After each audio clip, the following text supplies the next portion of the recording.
Hi there, welcome to Outdoor Gear Chat. We are here for episode 72 and our Everest 50th anniversary series continues with part 4. I'm joined as always by Kathy. Hiya Kathy, how are you doing?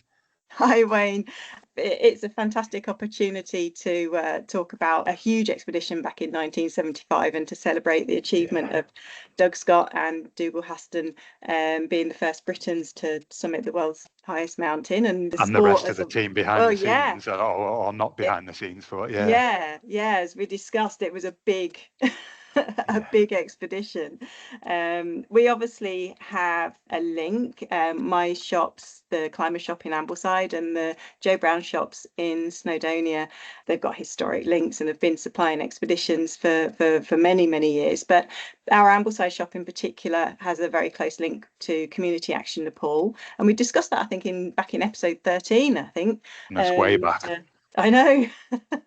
So that link, Community Action Nepal, was started by Doug Scott, and it is a charity that's very close to our hearts and a really great opportunity for us to give back. But to celebrate the link, we've got a fantastic selection of 5 podcasts to discuss really the kit since 1975 and how it's evolved and how that has kind of impacted the sport and moved the sport of mountaineering and climbing on. And we're actually going to chat today with a climber at the very forefront of modern climbing and doing some incredible routes. We've got, I think it's fair to say, he's got a penchant for trad, winter, and alpine climbing. The bigger the badger, the better, I think I've seen written or quoted. Tom was awarded a PLA d'Or, which is the Oscar of mountaineering. It's an award that was given for his ascent of Le Toc 1 with his 2 climbing companions. And I do apologize already, I'm going to get these pronunciations wrong. Alice Chesson and Lucas Strazar. Um, Perfect. oh, really? Oh my gosh, that was a leap of faith. Tom founded the Young Alpinist Group in 2020 with a mission to advance the next generation of world-leading young UK alpinists. And Sir Chris Bonington said that Tom is one of the finest climbers in the world, always using the purest techniques. Now, he is driving fast and light expeditions, which we're going to talk about today. So thank you so much, Tom, for taking the time to join us. Welcome. Thank you very much. Hi Tom, yeah, that's some intro as well, isn't it? Yeah, you sat there almost blushing as Kathy's reading it off. I'm sure it's something that you've heard before though, but what an introduction. Yeah, no, it's loads of questions for us to go to, and I'm reassured that there's some opportunity for mirth as we go through here as well. The last in the series was talking about his outfits. He was talking about climbing chalk cliffs in crampons and denim flares, wasn't it, back in the late 70s? So that's Yeah, yeah, I think we're setting a all bit. pleased Kit has moved on a bit since Yeah, oh, it was then. amazing. Sorry, we're not here to talk about him. Sorry, Tom. Just getting distracted. Just sort of going back to that fast and light, and denim flares obviously not being a regular item in your fast and light packing, Tom. But I know you've kind of, it appears anyway that you've favoured a small team from the beginning. And when you completed the youngest British ascent of the Cassin Ridge on Denali back in 2012, with fellow Bangor University student Tom Ripley, but not exactly like, I know you had skis, pults, gear hauls. I watched the video on YouTube and it looked like a big trip, you know. What did you learn from that trip that focused you really on lighter expeditions for the future? Yeah, that was my first expedition and a great success, a great memory that I had climbing the Cassin Ridge with Tom Ripley. We didn't know any different in the sense that we didn't know about these siege style expeditions and things like that that you touched on earlier. So for us, it was very natural to go as a team of 2 and to not have, a giant team in base camp or to use fixed ropes and things like that. That idea, which was, it's easy to knock on that these days, but actually what those climbers were doing for the last 100 years, these large expeditions going to huge mountains, it is very, very impressive, and it is obviously the best way to climb these things given the circumstances. So it's worth remembering that it's absolutely amazing what climbers have been doing. it's just that, yeah, we have moved away. And so by 2012, Tom Ripley and I, it was already something well in the past, and it was very logical for us to just go as a pair of climbers. That was, as I said, a good trip because it all worked out. We managed to climb something, and it was a natural stepping stone in my climbing. It didn't feel too out there, although being on Denali felt like a big deal at the time. As you said, we had a lot of kit, and we went very heavy onto the mountain. And that's kind of another thing. We're not so interested in the style of the approach. You know, we'll take loads of stuff to base camp, wherever that base camp might be. We might use porters and things like that to help us carry all our junk. So it's certainly not fast and light getting to base camp, but once you're in a base camp, that's when you really decide what equipment to take, and that's when you really pare down your kit. And that's usually because you don't know exactly what the weather's like, the conditions are like, and you're not sure whether to take these crampons or that. So it's good to have loads of options. Just like when you're at home, we've got all this gear. It's only once you then go climbing do you choose what exactly to take. So that's why it's good to have options. And I think it was great to go with Tom Ripley because he really helped make the expedition seem feasible. I think he's very good at organisation, and if there was an applicable grant, we applied for it, and we probably got the money. And so that's something that is worth touching on in the UK. We're really lucky to have a great grant system and great support from shops and things like that. So that's something we should definitely keep making the most of. Considering it was a difficult route and for us at the time and things like that, and it was a serious undertaking, I was glad that it was the step in the right direction. It was also very memorable in the sense that, you know, being high on the Cassin Ridge felt completely out there. It didn't feel like we're on the moon, but it did feel like a very serious and committing place. So a great memory from that expedition, and to climb the Cassin Ridge in 2 days with Tom was really good fun. Yeah, looking back, it was a very natural and a great first step. I'm lucky that it came around, and Alaska is a great place to start your expedition career, if you like. Yeah, super. And really interesting that you touched on the fact that you take all the kit with you, but you base your decision for what you take with you on weather. And that's obviously a major factor. Obviously, the type of ground you're going to be climbing on, but I suppose to an extent, a lot of that's unknown because if it's a first ascent, you're not going to know. But that weather is key, and we do try and kind of drive that home to our customers and people who are coming in who perhaps not got the experience or not really just thought that would be priority one, rather than just like, oh, I'm going up and the weather's it's all right here in the valley. You're going to encounter a huge array of different weathers as you go up, certainly on a multi-day route, and in Britain, just 4 seasons in 1 hour sometimes, depending, even up Little Snowdon or certainly. It's such a changeable small island. But obviously, like from the Cassin, from Alaska, you headed out in 2018 on your first trip to the Himalaya, and I put up a new route on Latok One for your first trip, which is fantastic, and that is the route that you're awarded your PLA d'Or for. What clothing did you use on that trip? And I've got to ask, because I saw this on one of your videos. At what point did the gimp suit become part of your repertoire? Perhaps we should probably explain what that might be. Yeah, I think I've moved away from that name. But to answer your question of what we took and what I'll usually take on a multi-day attempt on climbing something in the bigger mountains, I'll start with a base layer, typically, and that will be a long sleeve base layer, something that ideally doesn't smell after 7 days of climbing. And then I've found that instead of taking some thermal leggings, some long johns, whatever we call them, I found that the two trousers and the top will always separate, and so you'll get cold around the waist, which is really annoying. So I saw that Mountain Equipment made some leggings which go into a salopette. It kind of goes into like a sleeveless thing. And so that's what I'm referring to there. And that's great because it means that it's a one piece without the arms. And so it keeps you much warmer, and you don't have this problem of getting a cold waist and stuff like that, which is kind of annoying. So all these small bits of details which do make a big difference when they're adding up. After that, I will typically wear some sort of really protective or like a wraparound mid layer, and that could be the Eclipse hooded zip tee. I'll obviously reference loads of mounted equipment stuff because that's what I am using, but other alternatives are available, or you can look these things up online. And that will have things like thumb loops so that it can protect your wrists, or as in keep the wrists warm. And that's great because you lose a lot of heat, or the blood can be easily cooled as it goes through your wrists.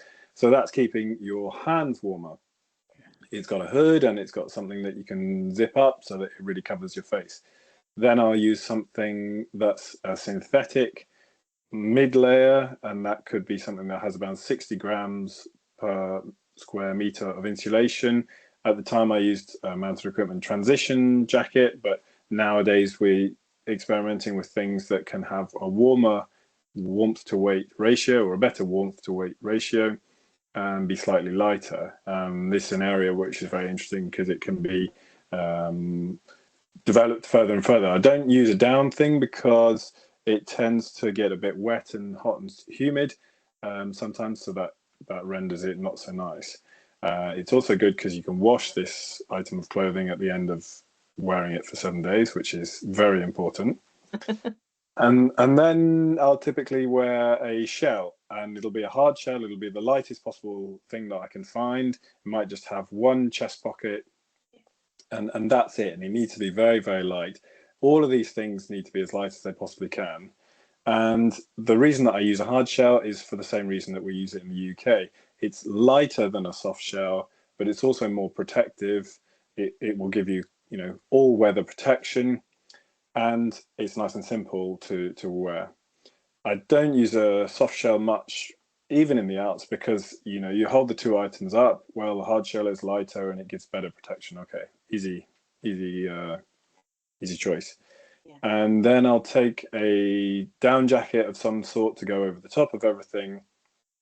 That at the time was a mountain equipment Vega, and the idea again is that you're taking clothes that will keep you warm, but only just, or with a good margin of safety, but only just. So nowadays it's something like the mountain equipment Xeros or Cryos jackets, and these are again very impressive developments, which I'm sure they didn't have in the 75 expedition. It's a down jacket with a drop outer, it's called, with a piece of fabric over the top so that it keeps the wind and weather out a lot more than just a down jacket with stitching and the baffles. And that means that it can be warmer as well. So again, in the last few years, it's been very impressive to see how we can take a lighter amount of clothing overall, a lighter system, if you like, but have it warmer than previously. So that's really impressive to see how these changes just go in leaps and bounds. Well, it's really interesting, I think, listening to you talking there, Tom, and then talking to Mick yesterday. The hydrophobic down, wasn't it? Was it it was an experimental thing that he took? Was it to Peru? Was it in the he'd got chunks of ice basically in the bottom of his sleeping bag that he couldn't get rid of, and everything had all the down had clumped together. But he was wearing a jacket which was hydrophobic down, and he said it was just miraculous that that it just hadn't got wet. And we take that sort of thing for granted now in our kit, don't we? That we've got either synthetic down or the hydrophobic stuff that really is going to keep us warm and is so much lighter and maybe less bulky, I guess, than historically. And that I guess is bulk another thing for you? So that you're saying about the lightness, but is the size of stuff important as well? It is important to an extent, but not anywhere near as much as the weight. Simply because you're carrying this equipment for many days, so you do need it to be as light as possible. But luckily, if it's very light and then it doesn't tend to be very bulky either. Yeah, it tends to pack down small as well, doesn't it? Yeah, of course. I think it's really interesting how mountain equipment as well. We talked in one of our episodes about the changes to waterproof fabrics that are happening, and we talked with one of the mountain equipment engineers, and she was describing how much technology goes into choosing the right fabric for the design as well, and all of that is all drilled together, all this kind of magic voodoo that goes on into these products, and all this passion and science that's kind of poured in, and that's why we're able to sort of take that light product, and then by design it's not bulky, because they've spent so long matching the type of fabric that works best in that situation, with the insulation, with the those different areas of the body, almost. Yeah, exactly. Clever. And it doesn't need to be a highly water resistant or waterproof shell for alpine climbing, because you're not likely to use it in the rain. You're going to be using it for snow and for wind, so it's okay if it's not the highest level of waterproofing. Same with the breathability, because you can just open the zip. Often that's the simplest way of getting rid of or getting some air in. So exactly. You can really tailor these things to a very detailed degree, which is great. It means that we can benefit from it. Yeah, definitely. So shifting from clothing to footwear, in 2019 you headed out with Ali Swinton to Koyazum in Pakistan, and you were basically climbing technical E4 climbing above 6,000, sort of 6,000 meters. Was there did you have to choose your rock boots there, or did you just go for comfort, or was you looking for a particular design that worked on that particular rock terrain, or was you looking for the warmest or ones that you could fit socks in so that your feet wouldn't get cold? What was your decision making on that trip? Well, this trip was really special. This was very memorable for many reasons. On some trips, we go for a known challenge, or you hear about something such as Latok 1 that loads of people have tried for many years. And in other trips, you go to the edges of the map and you think, well, what is that over there? Why have we not heard of that? Or what's in this area that we don't know anything about? And Will Sim put this great trip together and invited me, and so we're a total of 5 friends to the very northwest of Pakistan, right on the Afghanistan border, and found these amazing groups of peaks which we didn't know much about. And we got there, and thankfully Koyazum, which is 6,900 meters roughly, was looking incredible. We thought this would be an amazing objective. We don't know anything about it. It was just completely on site. I think it had been climbed by one team of Brits in the 50s. And to go back a few years, I'd spent loads and loads of time climbing at Gogarth in North Wales. I think sea cliffs are one of the most amazing things we've got in the UK. We have got a lot of special climbing, but sea cliffs, now that I live in France, I can realise how great they are. It's such a cool adventure. And I like Gogarth because, generally speaking, it's got good holds. It's very positive climbing. There's a lot of good gear, but it's in a wild and intimidating place. And I've always thought, what about taking the climbing of Gogarth, this steep, crushing waves and good holds though, and taking that to the bigger mountains? And same with ice climbing and mixed climbing. How interesting for me would it be to take this technical climbing and take that to higher altitudes? And so that leads on throughout my life, I guess, a little bit. And thankfully, on this mountain Koyazum, we climbed, Ali Swinton and I climbed up for a couple of days with some easier climbing and then some really interesting mixed climbing. And then we kind of hit this giant head wall close to the top of the mountain. And at the time, it was like, well, this is just ridiculous. This looks like Main Cliff at Gogarth. It's this steep kind of granite quartzite stuff, slightly overhanging, but you can see there's pretty good holds and you could get these kind of funky 3D rests. And we somehow managed to climb through this in a bunch of pitches, and to have these like 3D rests, but you could like wiggle out a tiny little loose chip of rock and throw it over your shoulder, and it would just drop 1,000 meters all the way down to the glacier below. The sun had just come round in the afternoon, evening, because it was northwest facing, so it was just about warm enough to pull on my rock shoes and climb these pitches. And And Ali did an amazing job on second climbing my boots and crampons and his boots and crampons and all this junk that we had. So that was a really, really cool moment to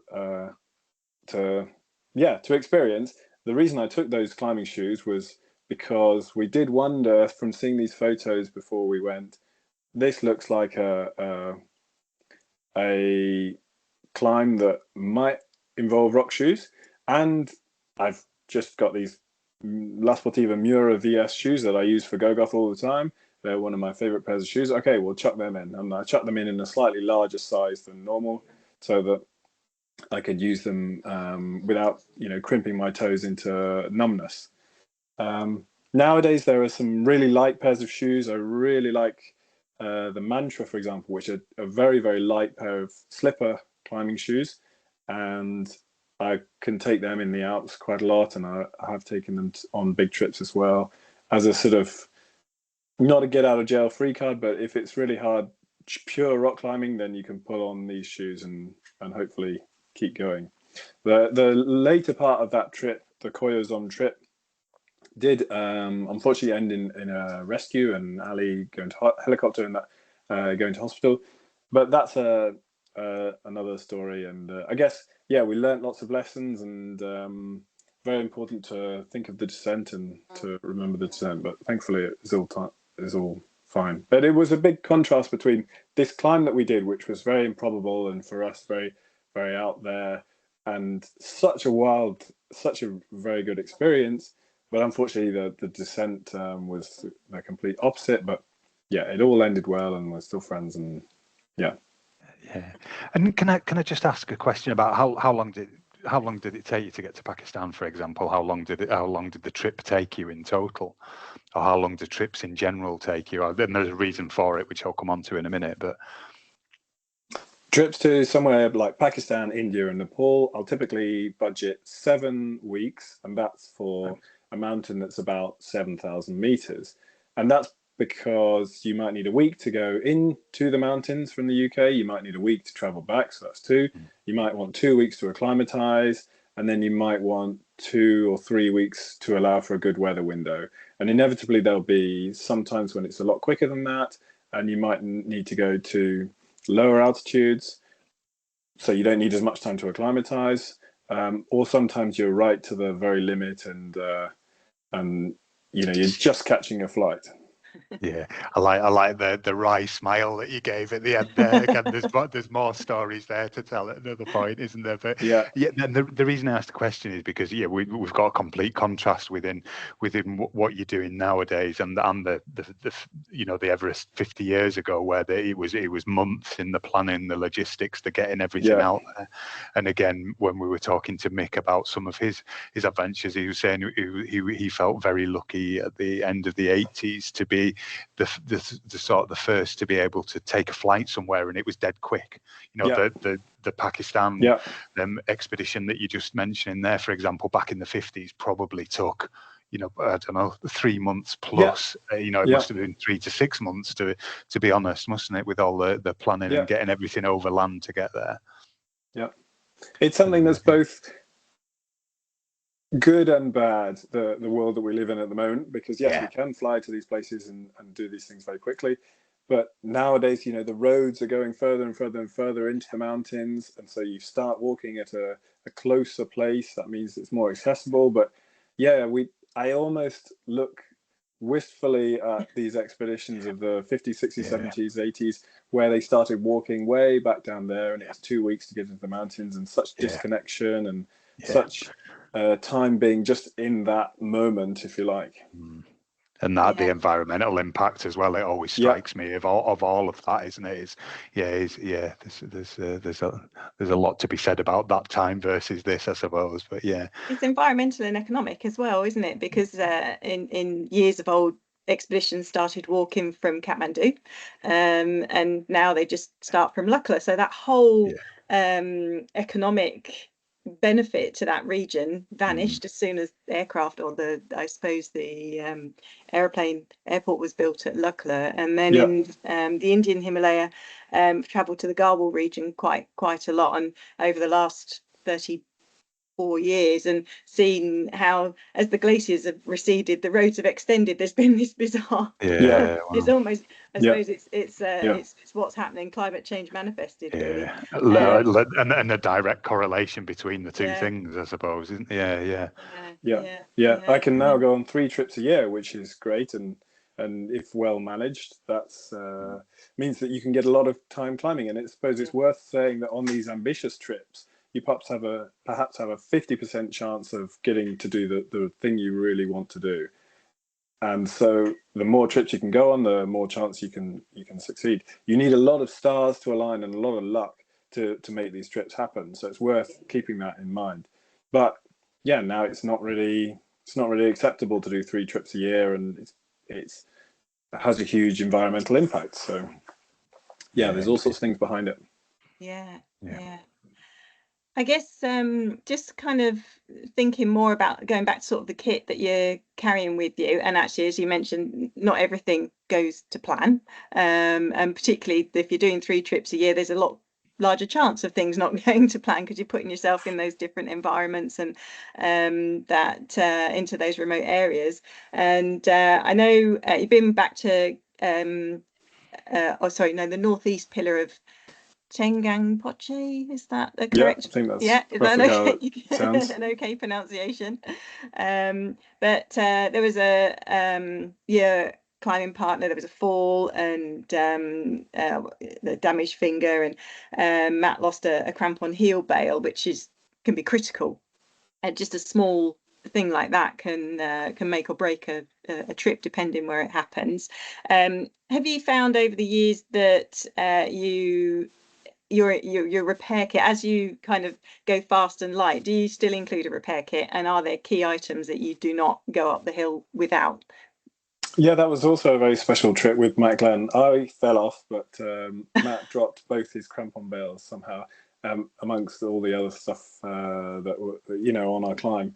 I don't tend to carry a set repair kit beyond base camp. In base camp, I will take loads and loads of stuff, but on the mountain, the most important thing, I suppose, is the first aid kit. But beyond that, many other things we'll hope that they just don't go wrong. Like a crampon toe bail, I think you could improvise with a piece of cord, perhaps, but it would be difficult. For Matt, I'm not sure how this happened, but it was just unlucky, and both his crampon heel bails came out over the course of the climb. Luckily, he was able to tie them onto his boots, and it was on the last 2 days, I think, so we could just improvise like that and really crank them on and then just leave them on the whole time. And the bivvies, we could take off his outer boots. Yeah, I guess the old gaffer tape and cable ties are probably the ultimate.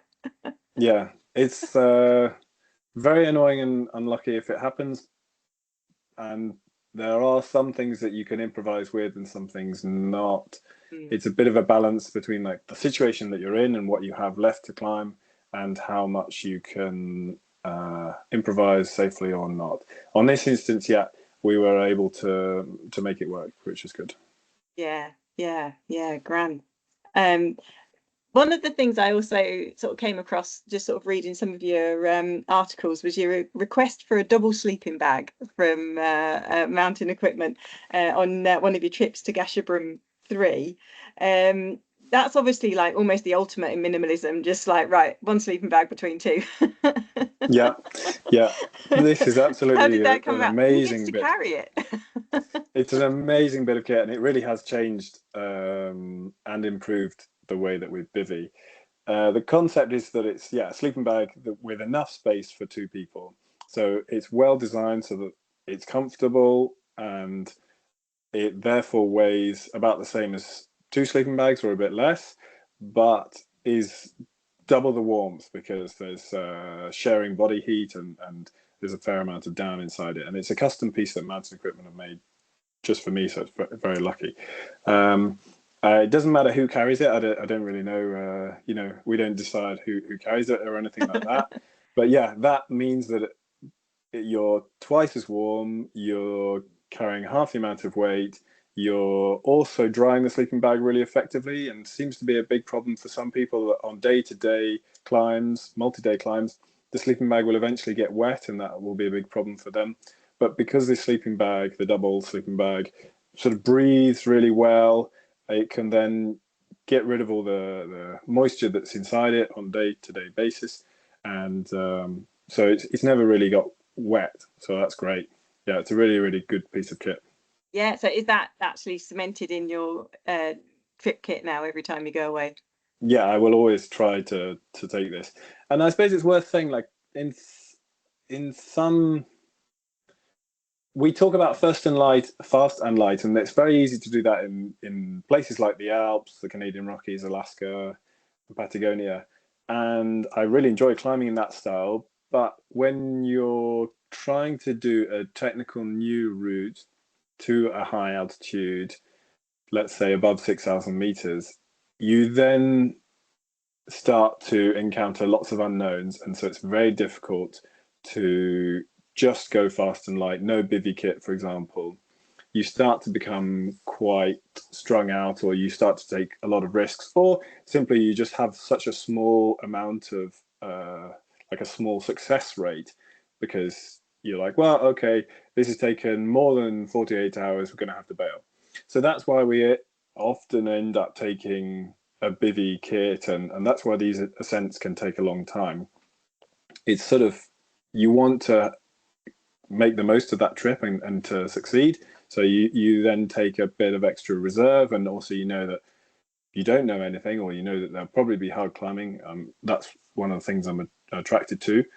That's why these fast and light trips are not so fast and light. You know, we're not running up things like we do in the Alps, but we're trying to go as fast as we can, but we might still have a pretty heavy backpack overall.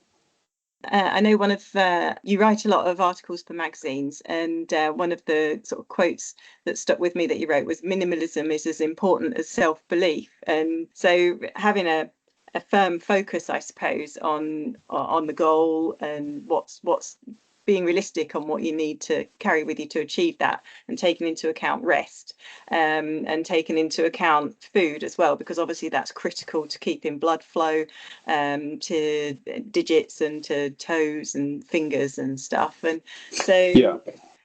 The food that you're carrying, is that, how do you make your decisions around that as well? Is it taste? Is it compactness, weight? Yeah, well, just go back slightly to what you were saying. Yeah, it's very important to have the self-belief to do it, not to be unrealistic, but to have an idea, right, this thing is possible, and perhaps you could have the best climbing situation in the world, but if you don't want to be there, if your mind isn't fully ready, then you might go down even though the weather's nice. And basically, when people like Mick Fowler and Paul Ramsden say, okay, well, these trips are 50% mental, I agree with them. Yeah, the mind is very important. To go to what you're saying about food, yeah, I think food is something that's very important. Again, you can cut corners, and so, for example, on some of my climbs, you might just take a freeze-dried meal that you share in the morning, a freeze-dried meal that you share in the evening, and 3 energy bars a day, for example. So you're really losing a bit of weight over the course of the trip, but not unnecessarily so. What we tend to take is dictated by the weight and the size, and meals will be between 100 and 200 grams per meal, and that depends, you know, if you're sharing it or not. Particularly in the later parts of the climb, you might be sharing a meal just because it's more economical to share something because of the weight penalty. I don't mind what I eat, but I know some people have a real trouble digesting freeze-dried food or foods at altitude. So it's worth having consideration with your partner and what you like to eat. And I found that I will take a selection of bars, both from the UK and in country. I found that if I just take the most calorific, you know, X brand, then by the end of the trip, you're really sick of them and you don't want to eat them. Yeah. And to touch on my experience at higher altitudes, one of the things I wanted to do, as I said, was to climb, you know, these technical routes, but at higher altitudes. So Koyozom was an example, and many climbs have been an attempt at going in that direction. So in 2022 and then finally in 2024, Alej Chezen and I climbed the west ridge of Gasherbrum 3, and this was the idea of climbing a technical new route at altitude, so around 8,000 meters. And we found that on sort of 7,000 meters above, it was so difficult to eat and drink, and we were just like breaking energy bars and trying to shove them in your mouth. And it was bizarre because normally I have a good appetite and can eat anything, and on this trip it was just, you know, higher altitudes meant you couldn't really eat as much as you like. You just didn't have the appetite and stuff like that. So you're just trying to do as much as you can as well, given the circumstances. It's I have been in that situation where you're trying to outstay your meal. I don't want to put this in myself, and you just know that you're going to feel better if you do, but it's a fight. And having that mixture of salt and sweet as well. I made the mistake on one trip on just packing loads of sweet stuff, and that wasn't a good idea either. It's good to have a variety. For sure. You just don't know what your taste buds are going to do. You've got I've got to ask, when you geek out on weight, do you go properly all out and go for the spreadsheet, or do you just, is it like a physical weight thing when you pack it all in and you're like, no, something's got to go? I definitely take a small portable weighing scales on trips. So yes, it is very precise, but it's worth keeping an eye on the big picture and not to be too ridiculous about it.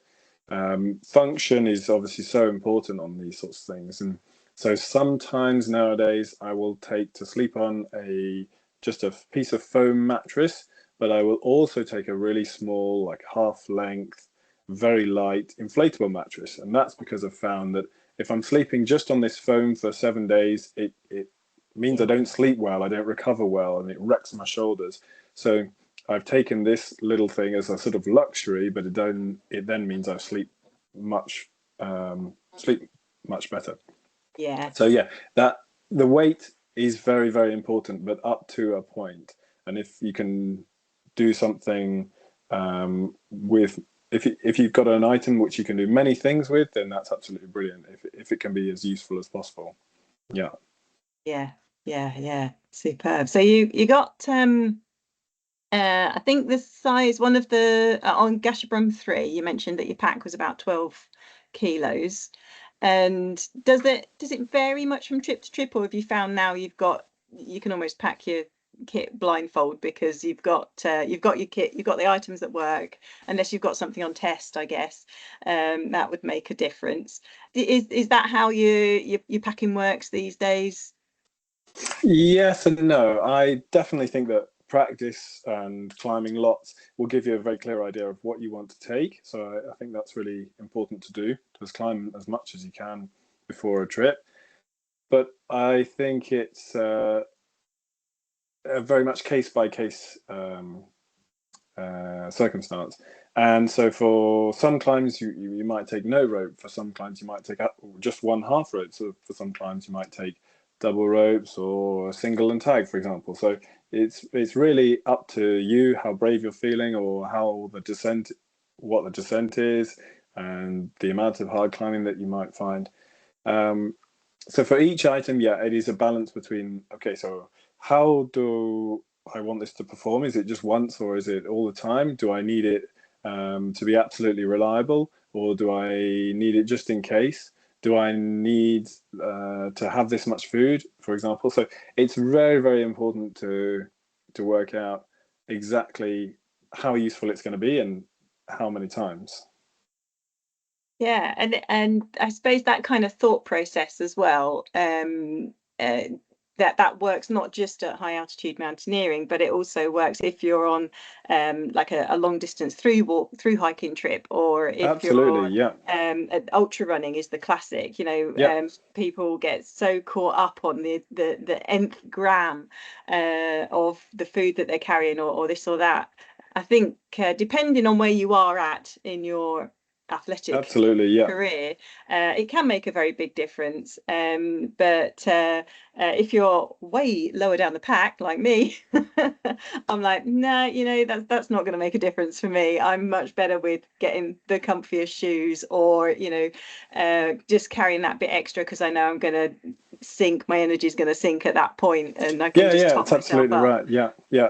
And that I apply that with UK trad climbing and with alpine climbing. So I think, yeah, it's really important to, as you say, keep an eye on the big picture, but also to be relatively aware that climbing is a sport where you have to carry everything that's on you. So yeah, if it's clear that I don't need a number 4 cam on this single pitch route, then I won't take it.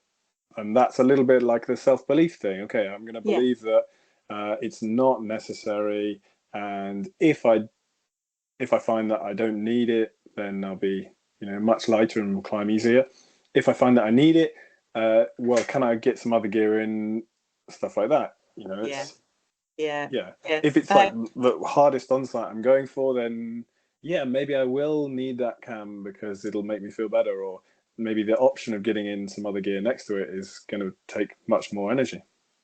That's really interesting, because knowing the kind of level that you climb at, and the level that I don't climb at, if I'm starting out at the beginning of a season, what I might put onto my rack at the beginning of the season is very different to what will be if I'm doing the same route at the end of the season, or a similar route at the end of the season. And it is down to head games and Absolutely, and confidence, and that confidence in self-reliance, and it's absolutely, and that's what I love about all of the kind of mountaineering and climbing and or ultra running, whatever you're doing, that self-sufficiency, how that translates back into everyday life basically.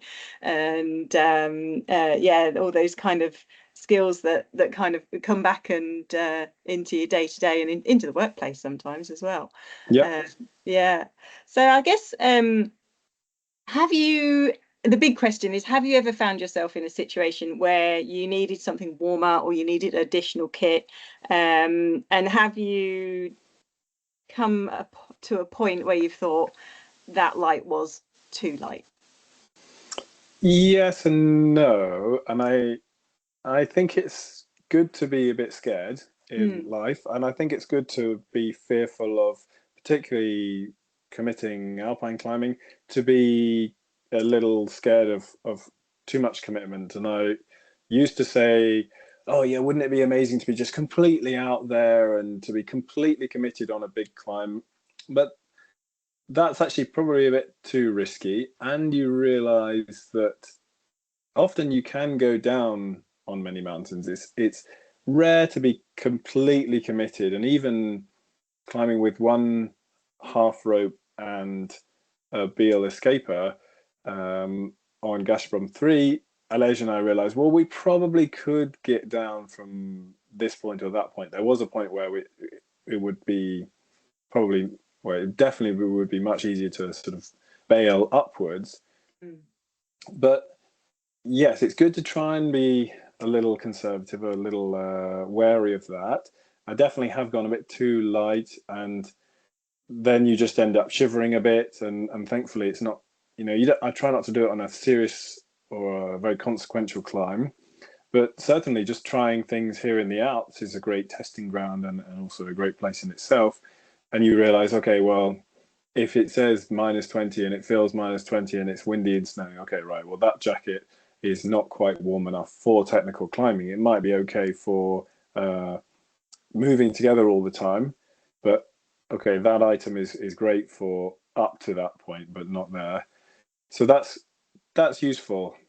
There's so many variables in climbing that it's often hard to make a rule, but yeah, generally it's better to err on the side of caution, but not too much. I think perhaps it's a very easy thing to take the kitchen sink, just in case. So yeah, that's where your experience and your self-belief will help a little bit. Yeah, and I kind of bring that back down to the UK and our going back to our super changeable climate.